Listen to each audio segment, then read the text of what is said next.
Yeah, this is very unfortunate, no? I would like to may address the remarks made by Senator Risa Hontiveros, no? Na grabe yung mga declarations niya as if guilty na po si Pastor Apollo Sikibuloy. I would like to remind her that as a legislator,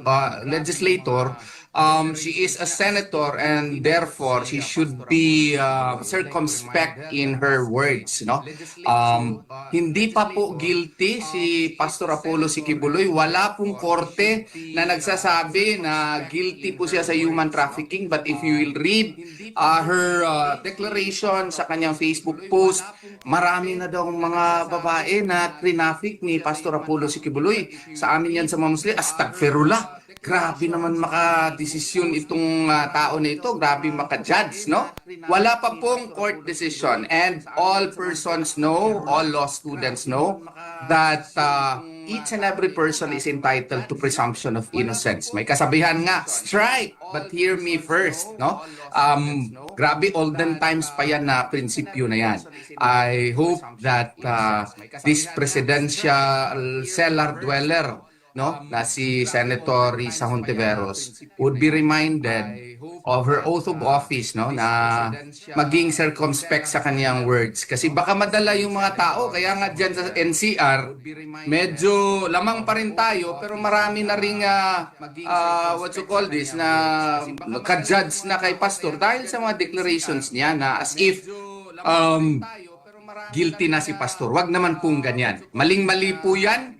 Walang korte na naghatol na po kay Pastor Apollo Sikibuloy. As a matter of fact, dito po sa Pilipinas, isa lang po ang nag-file ng kaso sa kanya at ongoing po yung kaso, and we have reasonable grounds to believe and we believe in our hearts na mapapawalang sala po si Pastor Apollo Sikibuloy sa paratang po sa kanya. Opo, bukod kay Risa Hontiveros, attorney, ito pang si Laila de Lima at si Percy Sendanya. Kabilang po sila sa mga nagpahayag. Napapansin po natin doon sa kanilang mga pahayag, halos magkaparehong mga terminong ginagamit na kumbaga kailangan ng patahimikin, hindi na magpatuloy yung impluensya nitong si Pastor Apollo Sikibuloy.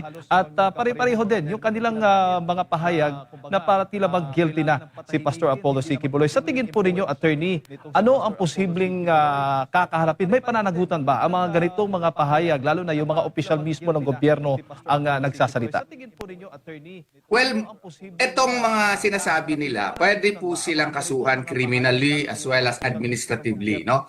I will confer with my beloved client, no, my principal, Pastor Apollo Sikibuloy, kasi pwede ito ethics complaint doon sa Senado against kay, what you call this, Senator Risa Hontiveros, pati na rin kay former Secretary Laila de Lima, no? Yung isa naman, abogado ata yun eh. So, posible din yung magiging ground for a disciplinary case, no? Why? This is simply because of the fact that Pastor Apollo Sikibuloy is the shepherd of more than 7 million members of the KOJC. He has a reputation to protect and uphold and to ascribe to him crimes which he has not committed, no? Is a grave crime also of libel, no? Cyber libel. And this is a, what you call this, an attack against his reputation and his character as a person. So, may mga consequences po ito, criminal, civil, as well as administrative consequences. Opo, bilang gabay na rin sa mga manonood, sa media, at maging doon po itong mga senador at kongresista po natin na nagbibigay ng pahayag, papaano ho ba dapat ang kanilang mga pananalita na ginagawa nang hindi po sila makakasuhan po ng libel o ano pang mga kaso po laban po sa kanila? They should at least try to be objective by presenting the actual facts to the people, no? Pwede nila sabihin, may mga paratang against kay Pastor Apollo Sikibuloy, pero wala pa pong desisyon ang korte. Ganun dapat ang pagkasabi. Katulad ko ba, mag-interview, maski ayoko na yung tao masyado, I try to restrain myself, no?